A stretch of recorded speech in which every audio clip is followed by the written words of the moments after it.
শুধু আপনি কি এলাকার জন্য ফ্রি ঔষধ দিচ্ছেন? হ্যাঁ, আলহামদুলিল্লাহ। সম্মানিত সুধীজন, শুধু প্যারাসিটামল আমরা একজন ভলেন্টিয়ার পাইছি, আপনি এলাকার মানুষকে ফ্রি ঔষধ দিচ্ছেন। আলহামদুলিল্লাহ। কেন দিচ্ছেন? কেন দিচ্ছেন? বর্তমানে মানুষের যে সমস্যার সম্মুখীন, হ্যাঁ, এই সিচুয়েশনে টাকা নেওয়ার মতো কোনো মন মানসিকতা নেই, সেবা হিসেবে ইনশাল্লাহ দিয়ে যাচ্ছি মানুষের সামনে।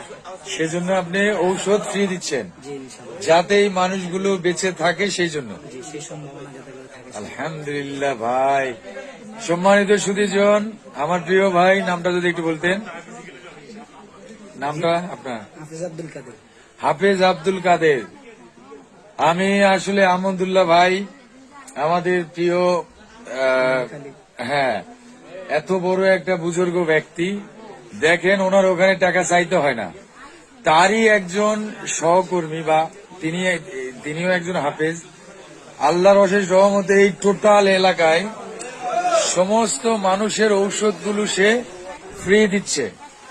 ভাই, এটা অমায়িক একটা ব্যাপার, খুব ভালো লাগলো ভাই। আপনি সবাইকে ঔষধ ফ্রি দিচ্ছেন, এই গ্রামের প্রত্যেকটা মানুষকে ঔষধ ফ্রি দিচ্ছেন। আলহামদুলিল্লাহ ভাই, আপনার সাথে কথা বলে ভালো লাগলো। Nice to meet you. Allah আপনার মঙ্গল করুন। আসসালামু আলাইকুম।